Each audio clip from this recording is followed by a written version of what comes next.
বে আমরা হচ্ছি মূর্খ। মূর্খ বলে তো এই মমতাকে ভোট দিয়ে আসছি।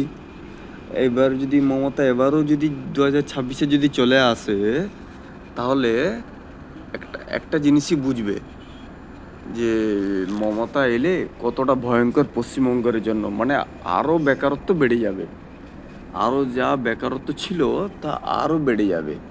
কিছু করার নেই তো। এমন এমন একটা জায়গায় আমরা আছি, খুবই দুঃখজনক।